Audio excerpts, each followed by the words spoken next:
तैयार हो जाइए बाजार के एक और दमदार एक्शन वाले दिन के लिए, जहां वायदा कारोबार की मंथली एक्सपायरी से ठीक एक दिन पहले दुनिया भर के बाजारों से बेहतरीन तेजी के हैं संकेत। गैप से खुलने के बाद क्या, ये है बड़ा सवाल, लेंगे जवाब। स्वागत है आप सबका शेयर बाजार लाइव में। नमस्कार, मैं हूं अनिल सिंह और नमस्कार, मैं हूं दीपांशु भंडारी और एक्शन पैक्ड वेडनेसडे हमारे सामने है। Midweek okay. मैं वेट कर ही रहा था, आपने बोल दिया। बिल्कुल। और अच्छा एक्शन होता है मिडवीक वैसे भी, और आज तो फायरवर्क्स के पूरे आसार दिख रहे हैं। ऐसा वीक हो तो वीक एक्सटेंड भी हो जाए तो किसी को चिंता ना हो। बिल्कुल। लेकिन जबरदस्त एक्शन है दीप, इसमें कोई डाउट नहीं। और ढेर माफ कीजिएगा, ढेर सारी अच्छी खबरें आती हुई दिख रही है और 2 दिनों से भारतीय बाजार लगातार दिन की ऊंचाइयों पर पहुंचने की कोशिश करते हुए दिख रहे हैं। तो आइए देख लेते हैं आज के बड़े ट्रेडर्स, जिनके दम पर हमें आज के ट्रेडिंग सेशन की करनी है शुरुआत। जल्द मुलाकात हो सकती है यूक्रेन और रशिया के राष्ट्रपति के बीच में। जेलेंस्की और पुतिन साहब मिल सकते हैं। टर्की में जो कुछ भी बातचीत का दौर चल रहा है प्रतिनिधियों के बीच में, वो बात आगे बढ़ती और बनती हुई नजर आ रही है और उससे एक स्टेप आगे चलने की पूरी कोशिश यहाँ पर होने की संभावना आपको दिखेगी। आइए बढ़ते आगे और दूसरे ट्रिगर की तरफ। अमेरिकी बाजारों में दमदार तेजी होती दिखी है। डाउ 350 अंक ऊपर यहाँ पर आता हुआ दिखा है और नेस्डेक में भी शानदार तेजी होती दिखी। तो अमेरिकी बाजारों में और ब्रॉडर मार्केट में और भरपूर तेजी के संकेत है। कच्चा तेल उतार चढ़ाव के बीच कमजोरी के संकेत दे रहा है। $105 तक फिसलने के बाद अब $110-111 के आसपास आपको आता हुआ नजर आएगा। SGX निफ्टी में जबरदस्त उछाल है और कुछ नए लेवल्स की तरफ बढ़ता हुआ नजर आ रहा है। 17,500 के बड़े मनोवैज्ञानिक स्तर के ऊपर निकलकर ट्रेड करने की तैयारी SGX निफ्टी की होती दिख रही है। एब्सोल्युटली, तो बड़े लेवल्स के लिए तैयार है और इन लेवल्स पर अनिल जी से राय लेनी है। कल की जो क्लोजिंग इंपॉर्टेंट लेवल के ऊपर हुई है, वहां से क्या समझना है सर, ये भी जानना है। बट जो सबसे बड़ा ट्रिगर हमने आते हुए दिखा है, आप कह भी रहे थे कि ये युद्ध क्लोजर की तरफ तभी पहुंचेगा जब दोनों देश के राष्ट्रपति मिलेंगे, और कल पहला संकेत इसका आ भी गया। बट कितना भरोसा करें ये जो कल की बात निकल कर आ रही है? ये इस बात पर डिपेंड करता है कि आप इस खबर को पॉजिटिव देखना चाहते हैं या कम पॉजिटिव देखना चाहते हैं। नेगेटिव तो कुछ है नहीं। देखिए, जो कुछ रूस ने कहा है, 2-3 चीजें हैं। पहला कि वो कीव के आसपास अपनी जो सैन्य कार्रवाई उसे कम करने की कोशिश करेंगे। यानी कि एक तरह से इनडायरेक्टली वो ये कह रहे हैं कि हमारा कीव पर कब्जा करके यूक्रेन पर पूरा राज करने का इरादा नहीं है। ये एक बड़ा मैसेज उसमें दिखता है। ठीक है। दूसरी तरफ ये कि पहली बार ऐसा हुआ है कि रूस ने अपनी तरफ से कहा है। करेक्ट। नहीं तो अब तक ये था कि हमेशा यूक्रेन की तरफ से होता था, युद्ध विराम करिए, थोड़ी मानवीय सहायता आने दीजिए, जिनको जाना है जाने दीजिए, ये सब यूक्रेन करता था। रूस ने पहली बार अपनी तरफ से कहा। अब इसका बैकग्राउंड क्या है? इसका बैकग्राउंड आता है तुर्की से। तुर्की में दोनों देशों के प्रतिनिधिमंडल जो मिल रहे हैं, जिसका कल हम जिक्र कर रहे थे कि बात ऐसे बनती है कि कोई बीच में अच्छा स्ट्रांग मिडिलमैन हो, तभी जाके झगड़ा सुलझता है ना। तो वो झगड़ा सुलझाने का काम तुर्की बहुत अच्छे तरीके से कर रहा है। और वो मध्यस्थता जैसी चाहिए आपको मजबूत, जिसपे दोनों देशों को थोड़ा भरोसा हो, उस तरह की चीज होती दिख रही है। और इसीलिए अब फिर से एक कदम आगे बढ़ के ये यूक्रेन ने कहा है कि जेलेंस्की और पुतिन साहब की मीटिंग हो सकती है। ये रशिया ने नहीं कहा। राइट। सो अच्छी चीजें हैं, बढ़िया है। जो यूक्रेन चाहता है उसको कुछ दिनों बाद रूस उस तरफ बढ़ रहा है जी। सो पॉजिटिव साइड पर देखें तो ये एक अच्छा कदम है। अब यूक्रेन आज बोल रहा है कि मीटिंग होने वाली है। हो सकता है रशिया आज नहीं करेगा, थोड़े दिनों बाद करेगा। फिर मैं कह दूं कि पहली मीटिंग में भी कुछ नहीं निकलने वाला जी। जब जेलेंस्की साहब और पुतिन साहब मिलेंगे तब बाजार और उत्साह दिखाएंगे। दिखाना भी चाहिए, लेकिन पहली मीटिंग से कुछ नहीं होने वाला। बात एकदम सिंपल सी है। अगर मतलब कहने सुनने समझाने से बात बन जाती तो युद्ध की नौबत ही नहीं आती। आपस में हमारे भी वाद विवाद होते हैं ना, तो कोई समझाए तो समझ जाते हैं। लड़ते कब है, मारपीट कब होती है? जब समझाने वाली सिचुएशन से आप आगे निकल जाते हैं। तो ये उससे आगे निकल चुके हैं। तो इसलिए जब मारपीट हो जाए, जब आपका एक्सपीरियंस ये हो कि आपने हमारे इतने लोगों को मारा, हमारा भी नुकसान हुआ, ये हुआ, तो पहले तो आपके फ्लैशबैक में जाते हो। जब पहली बार मिलने बैठते हो ना, तो इसने ये कहा, उसने ये कहा, वो वाली चीजें होती है। वैसे इनके बीच में होगा। बिल्कुल ठीक है। उसके बाद धीमे धीमे पीछे की छोड़ो। जो हो गया उस सिचुएशन में आपने जो ठीक समझा किया होगा, इन्होंने जो ठीक समझा वो किया होगा, दोनों ने अपने अपने हिसाब से दोनों देशों ने किया। अब आगे क्या जी? Forget past, look to the future, वो होगा। और उस प्रोसेस में थोड़ा सा वक्त लगेगा। एक सबसे बड़ी चीज दीप इसमें जो सबसे बड़ा पॉजिटिव है, अब एक तरह से आप ये कह सकते हैं कि चलिए इन पे भरोसा करें ना करें रशिया पे, 100% भरोसा आप किसी पे नहीं कर सकते, न रशिया पे, न इवन यूक्रेन पे। लेकिन एक सबसे बड़ी चीज जो मेरे लिए इसमें की टेक अवे है, ये नहीं कि वो यूक्रेन से सेना थोड़ी पीछे कर रहा है या बातचीत करेंगे। मेरे लिए सबसे बड़ा टेक अवे क्या है, जो 15,671 का लो बना था जिस दिन मार्केट का, उस दिन क्या टेंशन थी आप जरा याद करो, फ्लैशबैक में जाओ। उस दिन सिचुएशन क्या थी कि न्यूक्लियर वॉर हो सकता है। एब्सोल्युटली याद आया? यस, अलर्ट पे डाल दिया था इन्होंने। करेक्ट है ना। वहां से आज किसको याद आता है कि उस दिन न्यूक्लियर वॉर की वजह से बॉटम बनाया था हमने? भूल ही गए। सो सबसे बड़ा कंफर्ट मेरे लिए इन पूरे मैटर में ये निकल के आता है, पहली चीज न्यूक्लियर वॉर पीछे, वर्ल्ड वॉर पीछे, अमेरिका, नेटो, यूरोप मिलके रशिया पे अटैक करेंगे, चाइना पीछे से सपोर्ट करेगा रशिया को, सब लोग मिलके लड़ेंगे, वो कोई नहीं सोच रहा। और ये बहुत बड़ा कंफर्ट है। बिल्कुल, जनरल न्यूज चैनल सोच सकते हैं उनको यही दिखाना होता है रोज, लेकिन हम तो पॉजिटिव साइड पे देखने वाले लोग हैं, है ना। सो मेरे लिए सबसे बड़ा मैसेज ये है कि आप वर्स्ट सिचुएशन से बाहर आ गए। यस, अब ज्यादा देर क्या होगा, लड़ेंगे, धीमे धीमे आगे मिलेंगे, होगा। अब हम आप बेहतर होने की तरफ या यहीं पे रहेंगे, इससे बहुत खराब नहीं होंगे। Correct sir, correct. ये एक कंफर्ट बड़ा आता दिख रहा है। सो इस पूरे माहौल में जो चीजें बन रही है वो थोड़ी अच्छी साइड तरफ बन रही है, धीमे धीमे बन रही है, कोई दिक्कत नहीं। हमें स्पीड से, हमें पता है, अगर जो ये सोचता है कि मीटिंग हुई आज रिजल्ट आ गया, भाई ये एटीएम थोड़ी है, तुरंत आपको, मतलब इसमें तो टाइम लगना ही है। Exactly. और महीनों भी लग जाए तो बड़ी बात नहीं, हफ्ते छोड़ो महीनों। मुझे क्या चाहिए, ये युद्ध विराम कर दे और ये बोल दे कि भाई हमारी बातचीत चलती रहेगी। फिर क्या होगा, अमेरिका बोलेगा तुम तुम्हारे हिसाब से निपटो, चाइना वाले तुम तुम्हारे आपस में बात करते रहो, जिसको जितना लड़ना था, जिसको एक दूसरे को जितना नुकसान पहुंचा दिया। अब आप बातचीत करके अपने हिसाब से सुलझाते रहो, कौन से मैटर सुलझेंगे, कौन से नहीं सुलझेंगे, किस किस पे सैंक्शंस हटेगी, कौन कौन सी लगी रहेंगी, ये अगले 6-12 महीने की कहानी चलती रहेगी। करेक्ट, उससे हमें फर्क नहीं पड़ता मार्केट में। हमारा लिमिटेड इंटरेस्ट है रशिया यूक्रेन, हमारा मतलब मार्केट का, दुनिया भर के मार्केट का, और वहां से हमारे लिए एक ये नॉन इवेंट, नॉन ट्रिगर हो जाएगा, बात खत्म। सो अपने वही सिचुएशन चाहिए जहां हम दोनों लड़ना बंद कर दे, बोले कि अब हम लड़ना बंद कर रहे हैं, हम पीछे जा रहे हैं सब अपनी अपनी जगह पे, और हम अब बातचीत करेंगे, और वो होने के तरफ हम बहुत तेजी से आगे बढ़ रहे हैं। इसलिए ये सब कुछ अच्छा है, बढ़िया मूड है। चलिए, ये एक अच्छी बात आ गई। इससे पहले अच्छी बात कल ऑलरेडी आ गई थी, जो आपको इन सब लेवल्स की हाईएस्ट क्लोजिंग चली थी, वो कल आपको क्रॉस होकर एक नया क्लोजिंग लेवल आपको मिल गया। वो कितना कॉन्फिडेंस देता है? दीप, कल हम यही बात कर रहे थे, और 2 दिन से बहुत कम ऐसा होता है कि 2-2:30 बजे के वक्त हम बहुत कॉन्फिडेंटली हमेशा बोल के जाएं खरीद जाइए, और दोनों दिन आपको गैप मिला।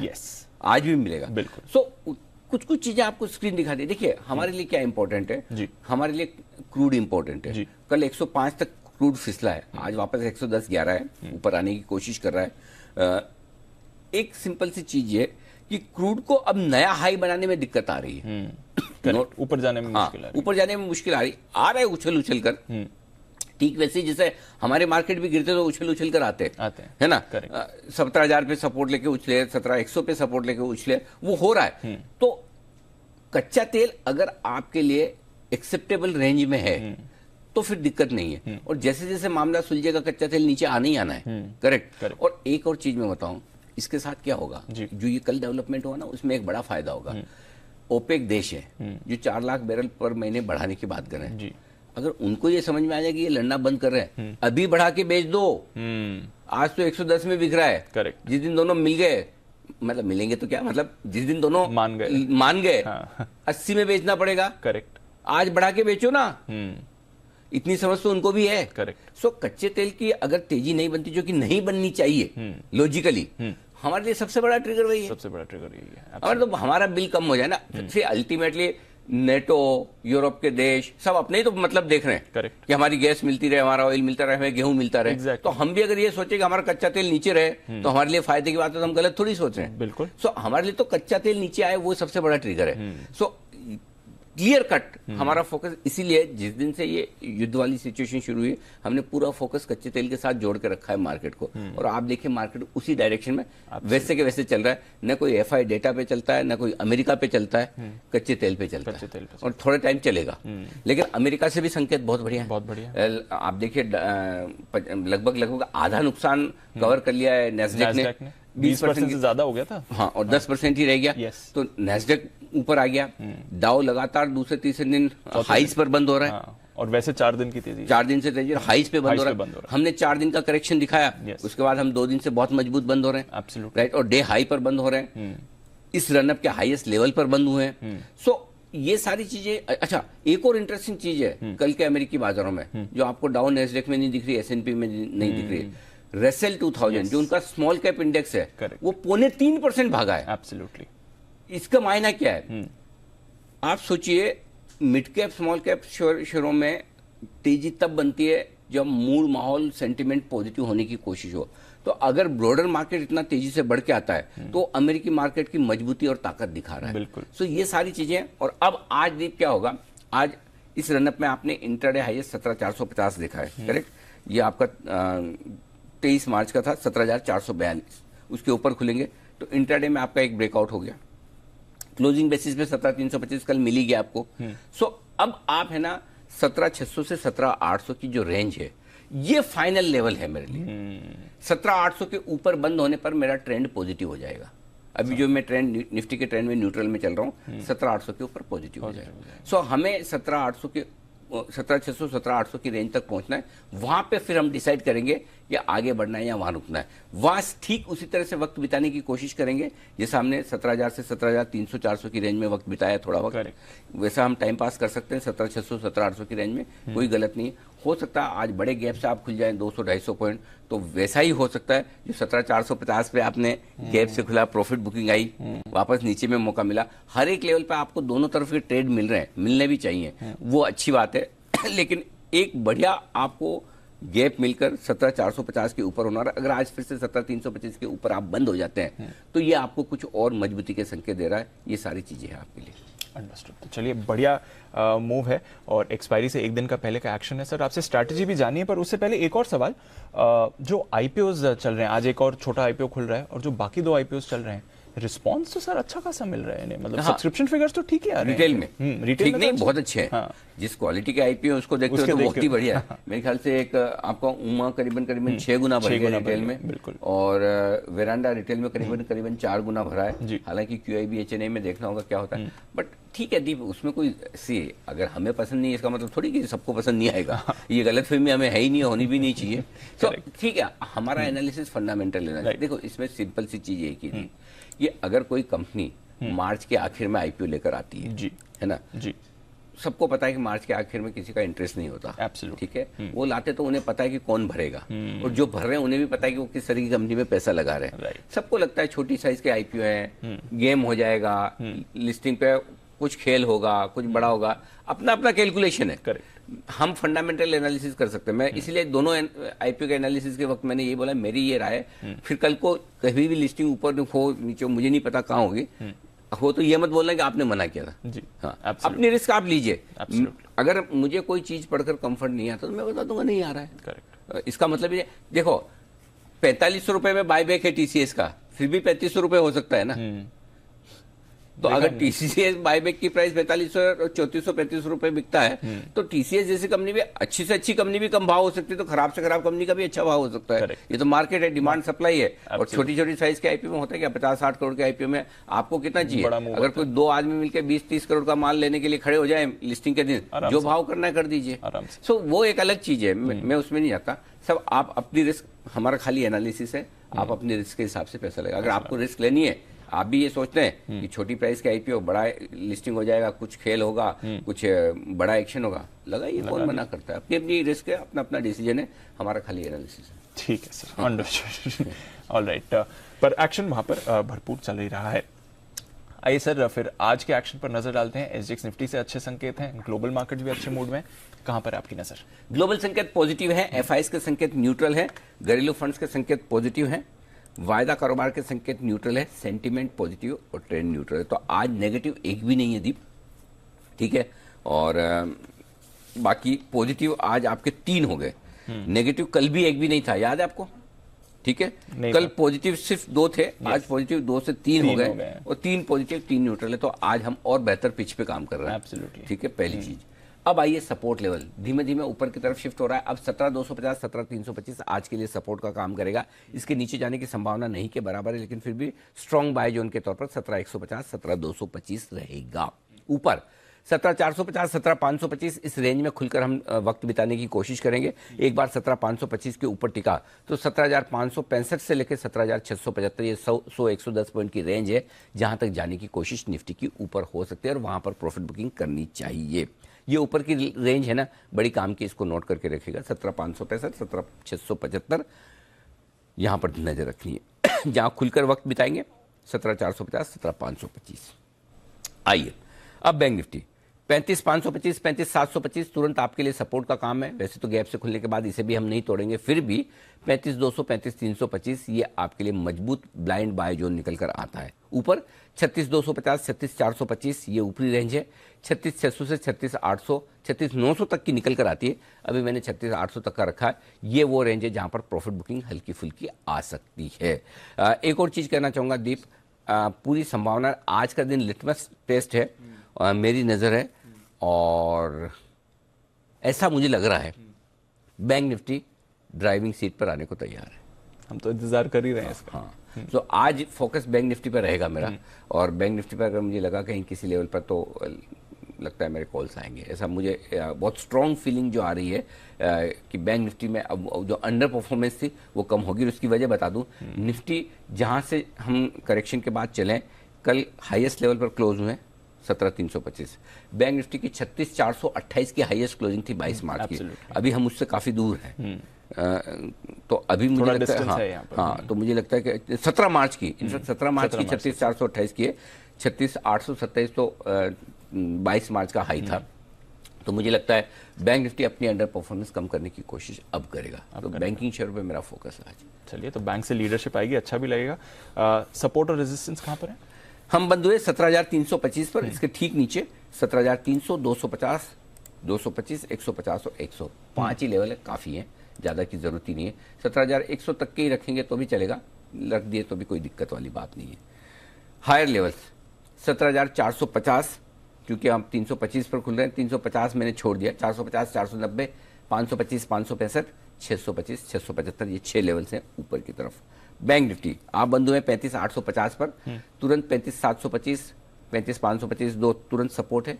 नीचे 425, 325 और 200, यहाँ पर भी 5 ही लेवल्स है, ज्यादा लेवल्स आज रखे नहीं, नीचे की तरफ के लिए ज्यादा लेवल्स नहीं है। ऊपर 35,950 हल्का सा एक, और 36,025 दो छोटे लेवल हैं। इसके पार 36,150, 36,250 और 36,350 ये 3 मीडियम लेवल है। जहां रुकावट की जगह आएगी बैंक निफ्टी में, जहां पहुंचकर टारगेट आपके बनेंगे वो 36,425, 36,600 और 36,800 निकल कर आते हैं। इन पर आपको नजर रखनी है। ये बैंक निफ्टी के ऊपर तो अच्छा माने कि नीचे की तरफ ज्यादा लेवल्स नहीं दिख रहे हैं। हाँ, नीचे की तरफ कम दिख रहे हैं, रेंज ऊपर शिफ्ट हो रही है, और करेक्शन ऊपर से आया तो भी नीचे आपको फिर इन लेवल्स पर अच्छा सपोर्ट मिल जाएगा। ये बहुत बढ़िया बात सर। डेटा बताएं सर, कल क्या बदला? खास बदलाव नहीं दी। लॉन्ग पोजीशन 56 से 58% है, कंफर्टेबल है। पुट कॉल रेशियो 0.93 से 1.08 पर है। इस रनअप का हाईएस्ट क्लोजिंग आपने दिया, उसके बावजूद पुट कॉल रेशियो 1.08 पर किसी लिहाज से ज्यादा नहीं है। बैंक निफ्टी का पुट कॉल रेशियो 0.8 पर है, कंफर्टेबल है। विक्स और 6% घटकर आया है, हमारे यहाँ भी घट रहा है, अमेरिका में भी घट रहा है, तो थोड़े थोड़े संकेत वहां से भी अच्छे आ रहे हैं। ये संकेत सारे ठीक है। अब आइए, अगर आपकी लॉन्ग पोजीशन है तो आपका स्टॉप लॉस अब शिफ्ट हो जाता है। जो हम इंट्राडे में 16,975 और क्लोजिंग 17,100 बार बार दे रहे थे, अब आपका एक ही स्टॉप लॉस है 17,200 इंट्राडे और क्लोजिंग बेसिस पर। बैंक निफ्टी के लिए भी स्टॉप लॉस आपका ऊपर की तरफ शिफ्ट होता है, और वो हो जाता है 35,500 का। तो स्टॉप लॉस आपके लिए ऊपर शिफ्ट होते हुए दिख रहे हैं 35,500 का। कल इंट्राडे स्टॉप लॉस और क्लोजिंग स्टॉप लॉस दोनों ही ट्रिगर नहीं हुए बैंक निफ्टी में, निफ्टी और बैंक निफ्टी में लॉन्ग साइड पर। आज आपके लिए ये स्टॉप लॉस। अब आइए शॉर्ट साइड पर, यह मामला ट्रिकी है क्योंकि आज गैप से खुलेंगे। सो इंट्राडे स्टॉप लॉस 17,450, इसके ऊपर खुलते तो एक बार शॉर्ट काट लेना चाहिए। क्लोजिंग 17,350 के ऊपर बंद होती है। आज एक हरे निशान में जहां भी बंद हो 17,350 के ऊपर की क्लोजिंग पे तो पक्का ही निकल जाना चाहिए। ये आपके लिए 2 स्टॉप लॉस हो गए निफ्टी पर। बैंक निफ्टी यहाँ पर स्टॉप लॉस थोड़ा सा ट्रिकी है। इंट्राडे वाला 36,050 से रखेंगे, जो कल भी रखा था, उसके ऊपर खुलेंगे। इंट्राडे ट्रेडर्स को शॉर्ट काटना चाहिए डिसिप्लिन के तौर पर। क्लोजिंग वाला जो 17 मार्च को 36,428 की बेस्ट क्लोजिंग मिली है, उसके थोड़ा सा ऊपर स्टॉप लॉस रख सकते हैं 36,450। ज्यादा सेफ रखना है तो 36,500 रख लें, 36,450 का आपका बैंक निफ्टी का क्लोजिंग स्टॉप लॉस है। उसके ऊपर बंद है, लेकिन क्लोजिंग वाले में थोड़ा दूर रखना ही पड़ेगा, कोई ऑप्शन नहीं है। जिसको कम रखना है 36,050 का रख ले क्लोजिंग, लेकिन 36,450 क्योंकि आप इतना गैप से खुल रहे हैं तो फिर ये नहीं, वो आप कंजेशन जोन में जा रहे हैं, तो एक बार 36,450 के नीचे बंद होते तो चांस ले सकते हैं, और एक आध दिन का बंद हो जाते हैं उसके ऊपर तो फिर थैंक यू कर लेना चाहिए। ठीक है, नई पोजीशन सर खरीदें निफ्टी 17,200 के स्टॉप लॉस के साथ। तीसरा दिन डीप ऐसा है लगातार जहां एग्रेसिव ट्रेडर्स और अलग अलग कोई स्ट्रेटेजी नहीं, क्लियर कट स्ट्रेटेजी दोनों तरफ की है। 17,200 के स्टॉप लॉस से खरीदना है। 17,450 490 दो छोटे target, 525 565 medium target, 625 675 final target. Clear cut है। बेचना है, बिल्कुल बेचना है। कहाँ 565 से 675 अच्छी रेंज है। 525 से सोचना शुरू करें बाकी ट्रिगर्स को देखते हुए कि क्या क्रूड वापस 114-15 आ जाता है, डाउ फ्यूचर्स 70-100 नीचे है तो 525 पे भी चांस ले सकते हैं, है ना। और नहीं तो आप आराम से वेट करिए। 565 से लेकर 675 इस 100 पॉइंट की रेंज में बेचना, और स्टॉप लॉस दूर का है, लगा पाए तो ही बेचिए, नहीं तो मत बेचिए। 17,800 के नीचे स्टॉप लॉस नहीं है। किसी को लगाना है 17,700 का तो अपनी मर्जी है, लगाओ मत करो, तो जबरदस्ती थोड़ी है। जो लेवल है वो है, तो 17,800 का स्टॉप लॉस बनता है। क्योंकि डीप देखिए जी, बैंक निफ्टी को है ना 17,625 17,775 इस 150 पॉइंट की रेंज में जाकर कहीं कहीं रुकना है जी। जो मैंने ब्रॉडली 600-800 दिया था कि आपको याद रखने में इजी रहे, तो इस रेंज में कहीं कहीं जाकर रुके, इसलिए स्टॉप लॉस आपका 800 का ही बनेगा। इस पिछले वाले रनअप में आपने 17,794 का हाई बनाया है, वहां से आपने 15,671 का लो देखा है। और उस समय क्लोजिंग जो बेस्ट मिली थी 17,640 के आसपास की, ठीक है। इसलिए आपको इस रेंज को समझना पड़ेगा। ये मैं डेटा गोट के पी लेता हूँ, याद रखें, जबकि मैं तो चार्ट्स देखता नहीं कि चार्ट देख के बता दूं कि इस समय ये हुआ था। वो अंदर ही याद रहता है कि कहाँ से चले कहाँ गिरे, तो इसलिए क्या है कि बहुत ज्यादा फिर दिमाग लगाना नहीं पड़ता, समझ में आता है कि कहाँ पे क्या। तो इस रेंज में हमको रुकना है, तो यहाँ बेचने में कोई हर्ज नहीं, जरूर बेचना चाहिए। पक्के से शॉर्ट भी करें, मैं फिर बोल रहा हूँ, करे, उसमें क्या है। ऐसा कोई एक तरफा बाजार नहीं कि भाग ही जाएगा, मौके देगा आपको इस रेंज में आके, तो अच्छी मूव आ जाएगी, तो बेचना चाहिए। 525 500 दो छोटे टारगेट, 450 400 मीडियम टारगेट और 350 का फाइनल टारगेट। ज्यादा लंबे टारगेट भी नहीं रखे हैं, ठीक है, 200 पॉइंट बहुत हो गया। ठीक है सर। बैंक निफ्टी यहाँ भी एक ही स्ट्रेटेजी है, ज्यादा आपको स्ट्रेस लेने की जरूरत नहीं है। 35,500 आपका स्टॉप लॉस होगा, बाद में इसको ऊपर की तरफ 35,700 पे आप शिफ्ट करेंगे। एक बार 36,000 के ऊपर खुलने के बाद, 36,200 के ऊपर होने के बाद 35,850 का, तो धीरे धीरे ऐसे स्टॉप लॉस को ऊपर करना है। 36,025 36,150 दो छोटे टारगेट है, 36,250 350 और 425 मीडियम टारगेट है, 36,600 650 और 36,800 फाइनल टारगेट है बैंक निफ्टी के ऊपर की तरफ के। ठीक है सर। बैंक निफ्टी देखते हैं, आज जागो दिन है बैंक निफ्टी आपका। ठीक है, सेल कॉल सर, बेचना है या नहीं, रहने नहीं बोला, जाने देते? अच्छा, नहीं बेचना, 100% बेचना, और अच्छी जगह बेचना। 36,600 के आसपास, 36,600 के आसपास में बहुत कंफर्टेबल हूँ बेचने में। 36,425 से सोचना शुरू कर सकते हैं, 600 पे बेचेंगे, 425 पे बेचेंगे, इनफैक्ट 800 आए तो और बेचना है। स्टॉप लॉस 900 का होगा, ओके, ये भी बहुत दूर है। अब इसमें मेरे हाथ में नहीं है कि स्टॉप लॉस जो निकल के आ रहा है डेटा में वही देना पड़ेगा। ज्यादा से ज्यादा लगाना 36,825 का लगा दो, जब 825 के लगा रहे तो 900 का लगाओ, 75 पॉइंट में और क्या जाएगा, वहां आप सेफ रहोगे। 800 में और बेच सकते हो। टारगेट जो बनेंगे 36,350 36,250 दो छोटे टारगेट है, 36,150 36,025 मीडियम टारगेट है, 35,950 35,850 बस इतने ही टारगेट। ज्यादा टारगेट नीचे की तरफ के नहीं निकल के आ रहे हैं। बढ़िया। हाँ, मतलब अगर गैप से खुल के हम कल की क्लोजिंग को तोड़ते हैं तो फिर थोड़ा सोचना पड़ेगा। इसलिए मेरे ख्याल से आज जो टारगेट नीचे के दिए कल की क्लोजिंग तक के दिए निफ्टी और बैंक निफ्टी में। ठीक है सर, चलिए सारे लेवल सारे टारगेट्स आ गए। बैन लिस्ट में भी सर कोई बदलाव नहीं है। पीवीआर, वोडाफोन और सन ये तीनों बैन में है, बने रहेंगे और कोई चेंजेस नहीं है। डेटा सर एफआईएस की तरफ से भी थोड़ा सपोर्ट दिखाए कल? हाँ, बड़े दिनों बाद फिर से 35 करोड़ की छोटी से ही लेकिन खरीदारी की। हालांकि 600 करोड़ के एसबीआई लाइफ की डील का भी उसमें इम्पैक्ट है। 680 करोड़ के इंडेक्स फ्यूचर्स उन्होंने खरीदे, 1500 करोड़ के स्टॉक फ्यूचर्स बेचे। सो ऐसे नेट देखेंगे तो आप बिकवाली, लेकिन कैश मार्केट में इंडेक्स की बिकवाली की वजह से मैंने न्यूट्रल रखा है इन नंबर्स को। खराब नहीं है, हमारे लिए ज्यादा न बेचे उतना ही काफी है। घरेलू फंड के डेटा काफी बढ़िया, 1700 करोड़ की खरीदारी अच्छी है और ये रहेगी दीप। एनएवी मैनेजमेंट भी है, पैसा भी है, तो लगाना ही है, तो अभी क्यों ना लगाएं, करेक्ट है ना। इस समय तो करेंगे। हाँ, अगर आज जैसा हमारा भी ऐसा हो जाए कि 31 मार्च की टीआरपी अगर आपकी होगी, उसी के बेसिस पे आपका अप्रेजल होगा, तो हम भी सारा जोर उसी दिन लगाएं, है ना। हमारे प्रॉब्लम है ना, हर 15-15 मिनट की थी, पर उस हिसाब से तो बहुत बढ़िया। हमारे दर्शकों को मालूम भी नहीं है, आप बिलीव नहीं करोगे, हमारी वीकली तो आती जो आती है, हर 15-15 मिनट के टुकड़े में है एक मतलब वरुण के लिंक में कितनी थी, राशि के कितनी थी, वो भी पता लगा सकते हो आप चाहो तो। मतलब इस लेवल का सोचो, कितने प्रेशर में हम लोग काम करते हैं। ये तो हम पता नहीं लगने देते कि हमारे ऊपर प्रेशर कितना है लेकिन ऐसे देखा जाए तो हर 15-15 मिनट का अगर आपसे रिजल्ट ले ले कोई, ये पिछले 15 मिनट में क्या हुआ है ना, तो वैसा वाला हाल है। तो फिर मतलब कुशल एडवांटेज पे हो गया। और एक मिनट, ये क्या जरा एक बार इन चारों को एक साथ दिखाना जरा, एक मिनट। हाँ, एक कोई अच्छी से चैम्बर ये क्या है, किसी एक कॉलेज से एक साथ भागे हुए लग रहे हो आप क्या बात है, संगठन बना लिया और टाई भी एक जैसी, मतलब सब लाल लाल टाई है। वेरी गुड, बहुत बढ़िया, ये एकता है आपकी। तो चलिए, तो हम बात कर रहे थे एफआईएस की। हाँ देखो, जिसके दिमाग में जो चलता है वो मुंह पे आ जाता है। तो दीप कह रहे हैं अप्रेजल की और मैं कह रहा हूँ एफआईएस के डेटा की। एफआईएस के डेटा ठीक है, कोई खास दिक्कत वाली बात नहीं है। अब आइए एफएनओ के डेटा। पुट कॉल रेशियो दोनों कंफर्टेबल है दीप, ठीक है। प्रीमियम थोड़ी सी ज्यादा है निफ्टी बैंक निफ्टी में, जो आई एम श्योर थोड़ी कम होनी चाहिए। 17,300 मेक और ब्रेक लेवल जो बनता था उसके तो बहुत ऊपर खुल रहे हैं, इनफैक्ट 17,400 के ऊपर खुल रहे हैं। मजा कब है जी, अब ये ऊपर खुल रहे हो तो ठीक है। 17,525 जहां पर आप खुल रहे हैं, प्रीमियम निकालें 45 पॉइंट की, तो आप खुलेंगे 17,475 से 17,525 की रेंज में। प्रिसाइजली 17,490 से 17,525 की रेंज मेरी है। यहां पर खुलकर आपको 17,525 के ऊपर टिकना है। क्यों 17,525 के ऊपर टिके ना दीप? 6, 1, 1.5 करीबन 1,80,00,000 1,90,00,000 कॉल राइटर शॉर्ट होकर ट्रैप हो जाएंगे। आज कौन ट्रैप होगा? 17,300 वाले ने कल नहीं काटा।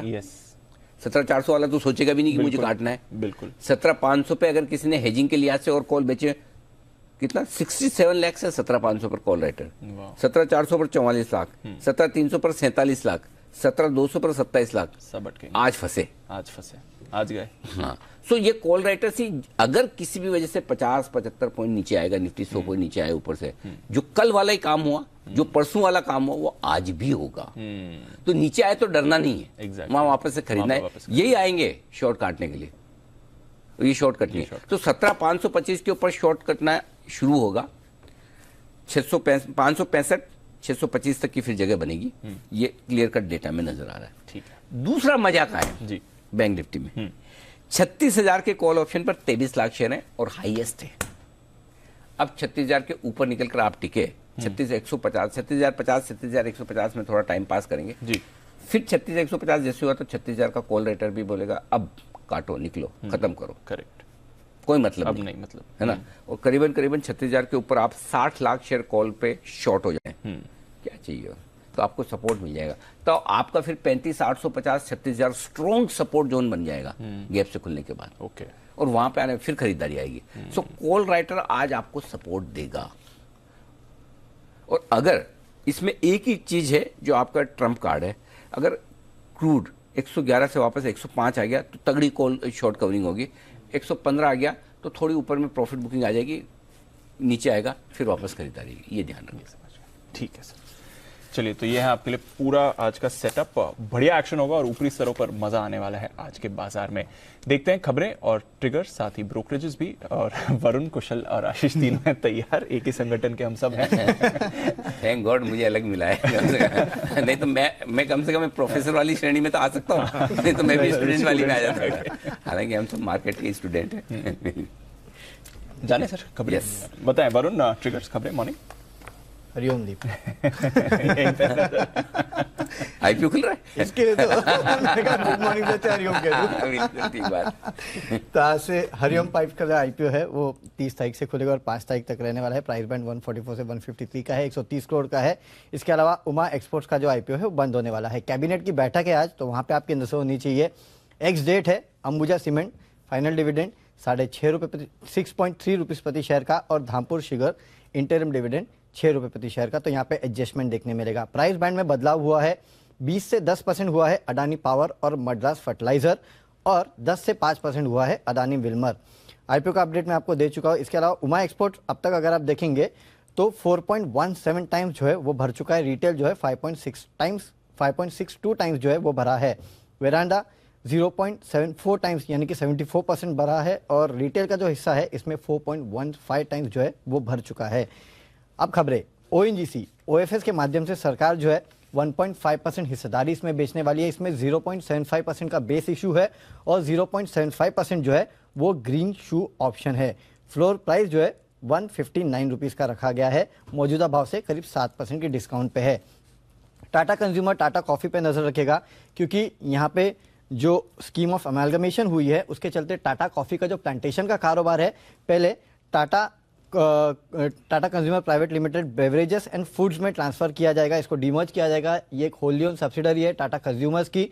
उसके बाद जो बचा कुचा कारोबार है टाटा कॉफ़ी का, उसको मर्ज किया जाएगा टाटा कंज्यूमर्स के साथ में। इसके चलते जो ओवरऑल रेशियो निकल के आ रहा है शेयर स्वैप का, टाटा कॉफ़ी के हर 10 शेयर के लिए टाटा कंज्यूमर्स के 3 शेयर मिलेंगे, और सीएमपी के हिसाब से ये करीब 13.7% के आसपास पे प्रीमियम पे डील हो रही है।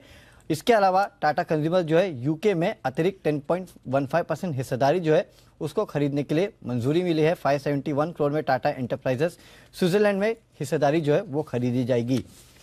वहीं आईडीबीआई बैंक पे भी आपको नजर रखनी है। एक तो हमारी खबर पर मोहर भी है। एनएसडीएल में 11.1% के आसपास की हिस्सेदारी बेचने को मंजूरी मिली है, और Ageas Federal Life Insurance companies में पूरी हिस्सेदारी बेचने को मंजूरी मिली है। 20 करोड़ शेयर जो है ये कंपनी उसमें बेचेगी। तो इसके चलते आईडीबीआई बैंक जो है वो भी आपके रडार पे रहना चाहिए। एब्सोल्युटली। तो ढेरों खबरें आ रही हैं और कई सारी हमारी खबरों पर आपको मोहर भी लगती हुई दिख रही है। ऐसी कुछ और खबरें जानते हैं कुशल के साथ भी। मॉर्निंग कुशल, बताइए।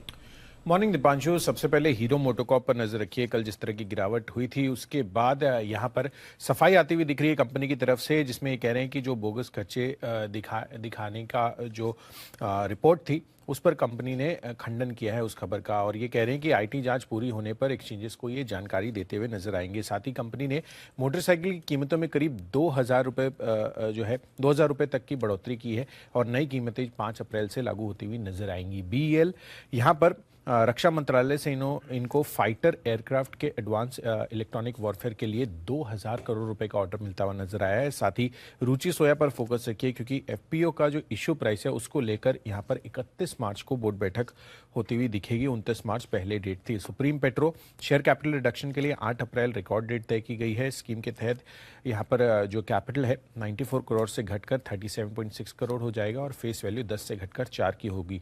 वेल्सपन कॉर्पोरेशन यहाँ पर भी सेलाइन वाटर कन्वर्जन कॉर्पोरेशन से करीब 1000 करोड़ रुपए का ऑर्डर मिलता हुआ दिखा है, तो इनके लिए अच्छी खबर है। और अंत में एक बल्क डील जिसमें एसबीआई लाइफ कल जो डील होती हुई दिखी थी, जिसमें Canada pension plan investment board ने लगभग 56 लाख शेयरों की बिकवाली की है 1068 रुपए के एवरेज प्राइस पर। कुल डील वैल्यू लगभग 600 करोड़ रुपए की है। ओके, तो ये है आपके लिए कुछ और खबरें जहां पर आपको रखनी है नजर। एक्शन वाला बाजार होने वाला है। आइए देखते हैं आज ब्रोकरेजेस क्या कह रही हैं एफआईआर में।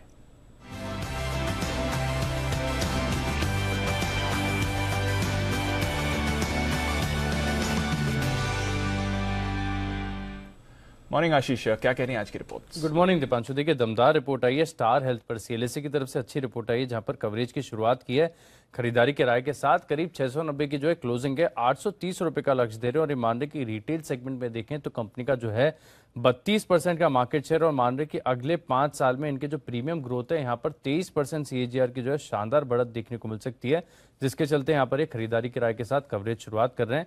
प्रेस्टीज एस्टेट्स यहाँ पर सीएलएसए की तरफ से अच्छी रिपोर्ट आई है, खरीदारी किराए को बरकरार रखा है। 493 की क्लोजिंग है, 595 रुपए का लक्ष्य दे रहे हैं। ये मान रहे हैं कि आगे जाकर कंपनी की आय में बढ़िया बढ़त देखने को मिल सकती है, और दूसरी कंपनीज के मुकाबले यानी पीयर्स के मुकाबले देखें तो जो वैल्यूएशन है काफी सिग्निफिकेंट डिस्काउंट पर चल रही है। बैलेंस शीट मजबूत है, जिसके चलते खरीदारी की राय दे रहे हैं। टाटा कंज्यूमर, अभी आपको खबर भी बताई गई थी, इसके बाद मॉर्गन स्टैनली की तरफ से रिपोर्ट आई है, न्यूट्रल की रेटिंग को बरकरार रखा है। हालांकि कोई ऊंचा लक्ष्य नहीं दिया, 740 की क्लोजिंग है, 760 रुपए का लक्ष्य दे रहे हैं। और ये मान रहे कि ऑर्गेनाइजेशनल स्ट्रक्चर जो है सरल किया जा रहा है, सिंपल किया जा रहा है, जिसके चलते देखें तो टैक्स बेनिफिट्स काफी आगे जाकर देखने को मिलेंगे, इसके लिए बुलिश है, लेकिन न्यूट्रल की रेटिंग को बरकरार रखा है। आईटीसी ये स्टॉक लगातार काफी दिनों से चल रहा है, यहाँ पर मॉर्गन स्टैनली की तरफ से रिपोर्ट आई है, ओवरवेट की रेटिंग को बरकरार रखा है, लक्ष्य जो है 251 रुपए से बढ़ाकर 276 कर दिया है, 255 की क्लोजिंग है। ओएनजीसी यहाँ पर ओएफएस का भी असर देखने को मिलेगा। मॉर्गन स्टैनली की तरफ से रिपोर्ट आई है, ओवरवेट की रेटिंग को बरकरार रखा है, 171 की क्लोजिंग है, 263 रुपए का ऊंचा लक्ष्य दे रहे हैं। और मान रहे कि मौजूदा भाव के हिसाब से आप देखें तो ओएनजीसी जो है $60 प्रति बैरल का जो है क्रूड को फैक्टर कर रहा है और गैस रियलाइजेशन करीब 4.1 MMBTU के हैं। और मान रहे कि आगे जाकर जो है जो गैस सप्लाईज है, ऑयल सप्लाई में जो शॉर्टेज है, इसका एक बेनिफिट देखने को मिल सकता है। मैक्वारी देखिए आउट परफॉर्म की रेटिंग को बरकरार रखे 210 के लक्ष्य के लिए। गुजरात गैस पर भी देखें तो मैक्वारी अंडर परफॉर्म की रेटिंग दे रहे हैं, करीब 490 की क्लोजिंग है, 400 रुपए का लक्ष्य दे रहे हैं। इमामी यहाँ पर देखिए डर्मी कूल का जो इन्होंने एक्विजिशन किया था, इसके बाद क्रेडिट स्विस की रिपोर्ट आई है, आउट परफॉर्म की रेटिंग को बरकरार रखा है, लेकिन जो लक्ष्य है वो घटा है, 700 रुपए से घटाकर 640 कर दिया है। हालांकि 431 की जो है क्लोजिंग है। और अंत में एस्कॉर्ट्स यहाँ पर भी नजर रखिएगा, क्योंकि बैंक ऑफ अमेरिका की तरफ से जो है रिपोर्ट आई है, जहां पर रेटिंग को डाउनग्रेड कर दिया है, अंडर परफॉर्म की, और लक्ष्य दिया इन्होंने 1500 रुपए का, 1638 की जो है क्लोजिंग है। और ये मान रहे कि ट्रैक्टर साइकिल में अगर आप देखें तो थोड़ी सी कमजोरी देखने को मिल रही है, जिसके चलते यहाँ पर देखिए रेटिंग को डाउनग्रेड किया गया है। सबसे बढ़िया रिपोर्ट स्टार हेल्थ अच्छी लग रही है सर। आईटीसी क्या है सर? पहली बार तो आईटीसी में अपग्रेड आया, ऐसे क्या करते हो आशीष? गजब है सर, लेकिन लेट आया, अप्रेजल सीजन चल रहा है। लेट आया मतलब क्या? फिर भी टारगेट तो बढ़ाया ना, 276 रुपए। कितनी बढ़िया रिपोर्ट है, 25 रुपए, बहुत बड़ी वैल्यू है सर आईटीसी के लिए। तो स्टार हेल्थ बढ़िया रिपोर्ट है, 830 का टारगेट यहाँ पर उनकी तरफ से निकल। बट अदरवाइज एक और ओएनजीसी पे भी बड़ी तगड़ी रिपोर्ट, 263 का टारगेट मॉर्गन स्टैनली। आज तो ओएनजीसी की देखते हैं सिचुएशन कैसी रहती है, क्योंकि आज तो नीचे आना ही आना है, बट ठीक है। ये है आपके लिए सारी की सारी दमदार रिपोर्ट्स। आइए बढ़ते हैं आगे, और वक्त है हमारे सारे मेहमानों से मुलाकात करने का।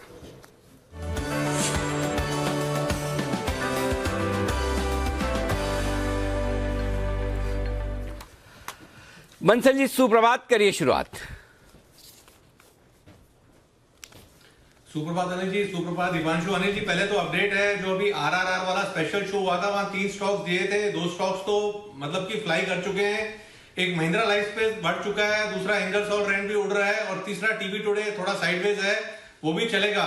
और अनिल जी जिस तरीके से मार्केट गैप अप ओपनिंग हो रही है, तो मैं तो Anil ji pick of the day दूंगा ओपनिंग के बाद, क्योंकि अभी दूंगा तो मोस्ट लाइकली टारगेट ओपनिंग में हिट हो जाएगा। बट अनिल जी एक सुबह एक फीडबैक शेयर करना चाहता हूँ, channel check on Star health Insurance, जिसपे सीएलएस का अपग्रेड आया है।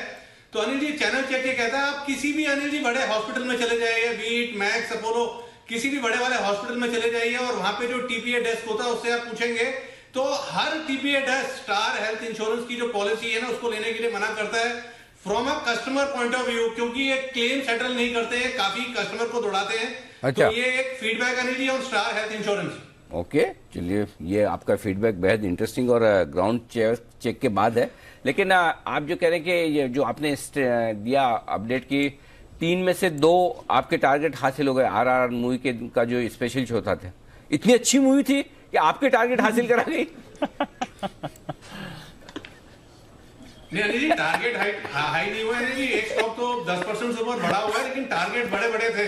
अनिल जी ध्यान से सुने, आप किस तरीके से टारगेट अचीव बोलेंगे तो पब्लिक मेरे पीछे लग जाएगी कि बंसल जी मिसगाइड कर रहे हैं। अनिल जी देखिए, मूवी तो इतनी जबरदस्त थी, और अनिल जी मूवी जबरदस्त हो ना हो, जी बिजनेस का जो इम्पैक्ट है ना, वो जबरदस्त है। अनिल जी जी बिजनेस के वो पैनलिस्ट जिन्होंने पिछले 3 साल 4 सालों में कभी मूवी का रिव्यू ट्विटर पे शेयर नहीं करा, उन्होंने वो भी शेयर कर दिया।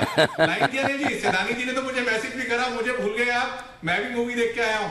और अनिल जी कहीं ना कहीं ये पीवीआर आयोनिक्स का भी जो विलय हुआ है ना, मर्जर हुआ है, ये भी इंस्पिरेशन उनको कोई बड़ी बात नहीं है जी बिजनेस से आई हो, क्योंकि एक बड़ा धमाकेदार इंटरव्यू होने जी, अगर आप ध्यान दें तो शायद 2019 में अजय बिजली जी का हुआ था नहीं जी, काफी हिट किया था वो। नहीं बंसल जी, अपने को ऐसी कोई गलत फहमी न है, न होनी चाहिए, सब अपने अपने बिजनेस डिसीजन से। बट हाँ, आपकी बेहतरीन कॉल सही उस शो की, इसमें कोई डाउट नहीं, उसके लिए बधाई आपको।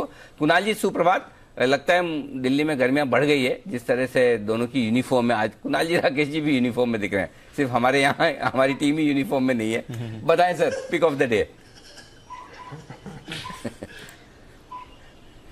अनिल जी सुप्रभात, दीपांशु सुप्रभात। अनिल जी खरीदारी की राय है, खरीदना है एसीसी के चार्ट पर। अनिल जी कल हमने जबरदस्त तेजी बनते हुए देखी और मुझे लगता है अनिल जी आज भी सीमेंट स्टॉक्स में आपको तेजी देखने को मिलेगी, तो खरीदारी की राय है। यहां पर जो स्टॉप लॉस है वो 2080 पर 2080 पर रखें, बाय करें। पहला टारगेट होगा मेरा 2200 रुपए का, 2200 के टारगेट के लिए एसीसी में मेरी आज सवेरे खरीदारी की राय। ओके, एसीसी की खरीदारी करने की राय यहां पर कुणाल जी की तरफ से आती हुई। आइए सिमी जी भी हमारे साथ हैं तैयार। सिमी जी सुप्रभात, बताएं आपकी पसंद का share. Very good morning Anil ji, very good morning Deepanshu. Excuse me, मेरे पसंदीदा शेयर आज के लिए होगा बंधन बैंक। मुझे लगता है कि आज बैंक आउट परफॉर्म कर सकता है और बैंक में अगर कोई स्टॉक चलेगा तो बंधन बैंक भी यहाँ से बहुत अच्छा परफॉर्म कर सकता है।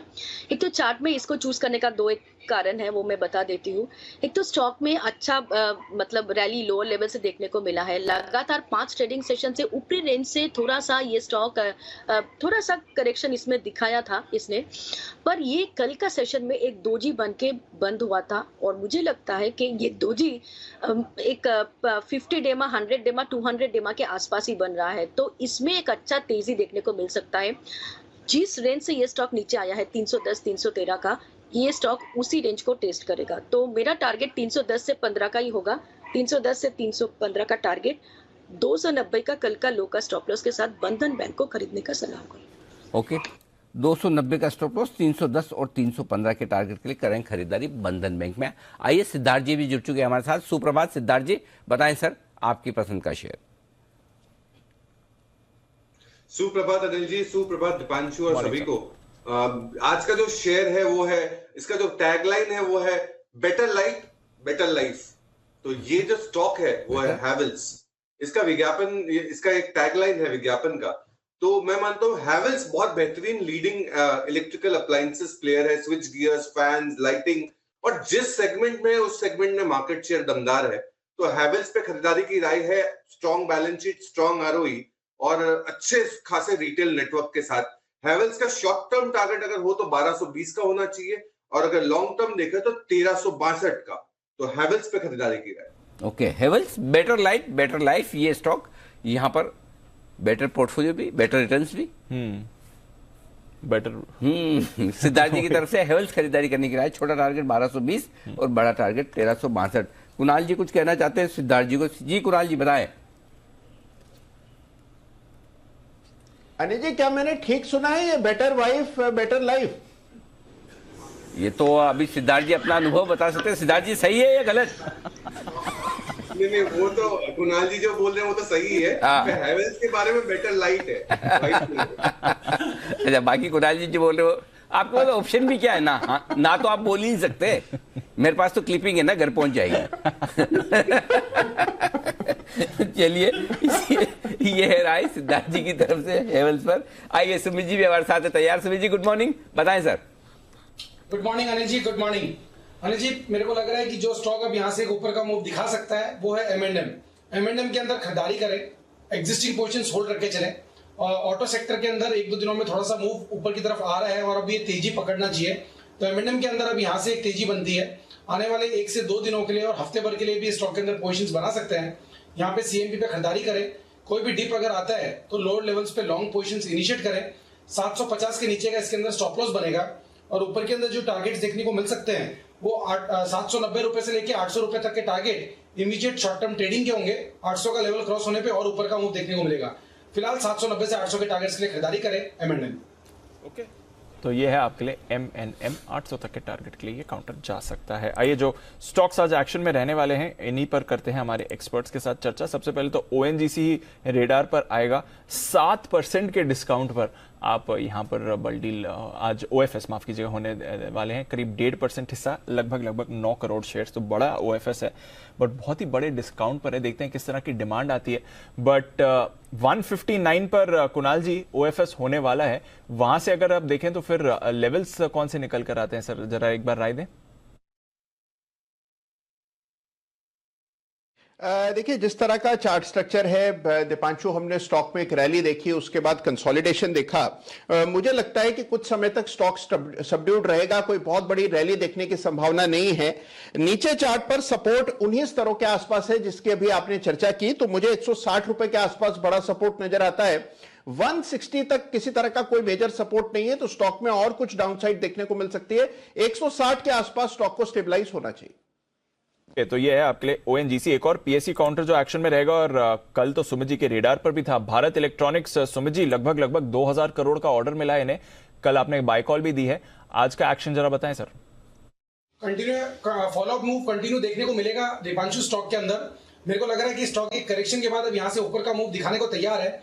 212 रुपए से लेकर 215 रुपए तक का मूव इमीडिएट शॉर्ट टर्म में बीएल के अंदर देखने को मिल सकता है। एग्जिस्टिंग पोजीशंस होल्ड करें और आज मार्केट खुलने के साथ पॉजिटिव मोमेंटम बनता है तो वापस से बाय बनेगा। 215 तक के टारगेट जल्दी शॉर्ट टर्म में बीएल में देखने को मिल सकते हैं। बिल्कुल, तो भारत इलेक्ट्रॉनिक्स पर रखनी है नजर। इनफैक्ट एक बार जरा सिद्धार्थ जी से भी राय ले लें। सिद्धार्थ जी, काफी सारे डेवलपमेंट्स हुए हैं।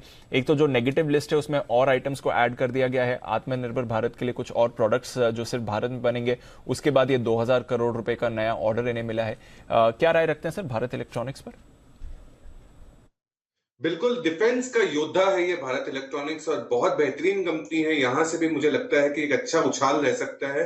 अगर आपने निवेश भी किया हो तो भारत इलेक्ट्रॉनिक्स सबसे ज्यादा लीडिंग प्लेयर है। ऑर्डर बुक में स्वेलिंग है, मार्जिन इंप्रूव हो सकते हैं आने वाले टाइम में। सो खरीदारी की राय है भारत इलेक्ट्रॉनिक्स। ये है आपके लिए भारत इलेक्ट्रॉनिक्स, जहां पर आपके लिए खरीदारी की राय है। टेक्निकली, फंडामेंटली दोनों लिहाज से आपको रेडार पर रखना है। टाटा कंज्यूमर, इस पर भी रखनी है नजर, और टाटा कॉफी यहां पर भी रखनी है नजर। पहले एक टाटा कॉफी का प्लांटेशन कारोबार है, उसका डीमर्जर किया जाएगा, उसको फिर टाटा कंज्यूमर में जोड़ा जाएगा। उसके बाद टाटा कॉफी टाटा कंज्यूमर में जुड़ेगा। शेयर स्वैप रेशियो भी उसके बाद निकल कर आ रहा है, हर 10 शेयर पर 3 टाटा कंज्यूमर के शेयर्स मिलेंगे। तो थोड़ी कॉम्प्लिकेटेड डील है, बट सिद्धार्थ जी कोई राय रखते हैं इस डील पर, टाटा कंज्यूमर टाटा कॉफी? देखिए, टाटा कंज्यूमर के हाथ और भी स्ट्रांग और मजबूत करने की योजना है और मैं मानता हूं ये वेलकम मूव है। टाटा कंज्यूमर पे हमारी खरीदारी की राय है 900 रुपए के टारगेट के लिए। पानी, चाय, कॉफी, किचन के हर एक शेल्फ के प्रोडक्ट्स अब टाटा कंज्यूमर के आने लगे हैं, क्योंकि पानी, चाय, कॉफी, स्पाइसेस, मतलब और भी बहुत सारे प्रोडक्ट्स हैं। तो मैं मानता हूं कि टाटा कंज्यूमर यहां से खरीदारी करनी चाहिए एफएमसीजी स्पेस में 900 रुपए के टारगेट के लंबी 12 महीने के पर्सपेक्टिव। तो ये है आपके लिए टाटा कंज्यूमर पर नजर। बंसल जी, चार्ट्स पर टाटा कंज्यूमर सर? देखिए दीपांशु, चार्ट्स तो काफी स्ट्रांग है इसके। टाटा कंज्यूमर के चार्ट्स काफी स्ट्रांग है और स्टॉक चल भी रहा था। एक पॉजिटिव क्रॉसओवर हुआ है नीचे में 725, 728 काफी अच्छा सपोर्ट है। तो यहाँ पर खरीदारी की राय है। और टेक्निकली दीपांशु देखें तो एक डाउनवर्ड स्लोपिंग फ्लैग पैटर्न से ब्रेकआउट की कगार पर है, तो रिस्क वर्थ टेकिंग लगता है। 725 का एक स्टॉप लॉस लगाना चाहिए, थोड़ा सा बड़ा हो जाता है। छोटा स्टॉप लॉस चाहिए तो 733 का बैठता है और 772, 775 के टारगेट्स रहते हैं टाटा कंज्यूमर के लिए ऊपर में। ओके, सिमी जी एक बार जरा टाटा कॉफी के चार्ट्स पर भी अपनी राय दें। टाटा कॉफी इनफैक्ट दीपांशु, मुझे तो लगता है कि स्टॉक काफी शानदार फॉर्मेशन है। एक मतलब लॉन्ग टर्म चार्ट देखेंगे तो बहुत ही अच्छा फॉर्मेशन है और 200 डेमा के आसपास ही है। थोड़ा सा ऊपरी लेवल से थोड़ा सा करेक्शन दिखाया है, पर जब ये स्टॉक 200, 205 का स्तर पार करेगा तब इसमें फ्रेश मोमेंटम देखने को मिलेगा। फिलहाल करंट लेवल से बहुत ज्यादा डाउनसाइड नहीं दिखता है। 190 के आसपास ही सपोर्ट है। 190 का स्टॉप लॉस के साथ मैं होल्ड करने का सलाह दूंगी। 205 के ऊपर जाने के बाद इसमें फ्रेश मोमेंटम आएगा, तो फ्रेश खरीदारी 205 के ऊपर जाने के बाद ही मैं सजेस्ट करूंगी। तो ये है आपके लिए टाटा कॉफी। 205 के लेवल्स का इंतजार करें, थोड़ा डिस्टेंस इसे कवर करना पड़ेगा, बट ये रेडार पर आपको रखना चाहिए। आईडीबीआई बैंक 2 खबरों पर आज रिएक्ट करेगा। इसमें हमारी खबर पर भी मोहर लगी है। जो इनका लाइफ इंश्योरेंस जेवी है उसमें पूरी हिस्सेदारी ये बेचने वाले हैं, लगभग 25% हिस्सा बेचेंगे और उसके साथ ही एनएसडीएल में 11% हिस्सेदारी ये भी ये बेचने वाले हैं। सुमित जी, चार्ट्स पर आईडीबीआई बैंक पर क्या राय है सर? जो आईडीबीआई बैंक के अंदर अगर आप देखोगे तो चार्ट्स के अंदर एक करेक्शन देखने को मिला है और जब ये स्टॉक के अंदर न्यूज आती है तब ये बाउंस बैक दिखाता है और एक अच्छा अपमूव दिखाता है। अभी टेक्निकली प्योर टेक्निकल टर्म्स पे अगर चार्ट्स पे बात करेंगे तो स्टॉक का नीचे में 40 रुपए के आसपास सपोर्ट है। 40 का लेवल अगर टूटता है तब तो गिरावट आएगी, और 40 का लेवल नहीं टूटता है तो बाउंस बैक पुल बैक देखने को मिल सकता है, जिसके अंदर 48 से 50 रुपए तक के लेवल देखने को मिलेंगे। यानी इसकी अभी इमीडिएट जो रेंज बनी है 40 से 50 के बीच में बनी है, और इसी रेंज में लगता है एक बार ये घूमेगा। तो ये है आपके लिए आईडीबीआई बैंक। सिद्धार्थ जी, हीरो मोटो पर कोई राय सर, क्योंकि काफी सीरियस आरोप लगे हैं। एक तो पहले पिछले हफ्ते जो इनकम टैक्स की रेड हुई थी, हमने सबसे पहले खबर बताई थी, कंपनी ने भी बोला कि हुई है, स्टैंडर्ड इन्वेस्टिगेशन है, पर उसके बाद कल कुछ खबरें थी कि शायद 1000 करोड़ रुपए की हेराफेरी का मामला है। फिर कंपनी ने क्लैरिफिकेशन दिया कि ऐसा कुछ भी नहीं है। इस बीच स्टॉक 52 वीक लो पर आ गया है। कोई राय रखते हैं सर इस पे? देखिए दीपांशु, हमारी राय तो पॉजिटिव थी हीरो मोटोकॉर्प पे, पर ये जो डेवलपमेंट हुए हैं इसका आउटकम आना बहुत जरूरी है, क्योंकि ऑल्दो कंपनी तो डिनाई कर रही है, बट ओवरऑल पर्सपेक्टिव से इसको वेट एंड वॉच कैटेगरी में मैं अब रखना चाहूंगा, क्योंकि ये डेवलपमेंट में क्या ओवरऑल आउटकम आता है उसके ऊपर ही मैं कॉल लूंगा। तो अभी के लिए नरमी रहेगी स्टॉक में, तो आप थोड़ा सा दूर रहे, और अगर आपने ले रखा है तो बिजनेस या फंडामेंटल कुछ ज्यादा कोई बदलाव नहीं हुआ है, बट उसके लिए वेट एंड वॉच करें। वेट एंड वॉच करें, ये है आपके लिए राय। और हीरो मोटोकॉर्प की तरफ से एक और स्टेटमेंट आया और उन्होंने साफ कहा कि ऐसा कुछ भी नहीं है, जैसा कल सब जगह रिपोर्ट हुआ था मीडिया में कि कुछ बोगस ट्रांजैक्शंस मिले या कैश ट्रांजैक्शंस मिले, उन्होंने इससे साफ इनकार किया है। आइए, वागिल साहब है हमारे साथ तैयार। सर गुड मॉर्निंग, बताएं पिक ऑफ द डे।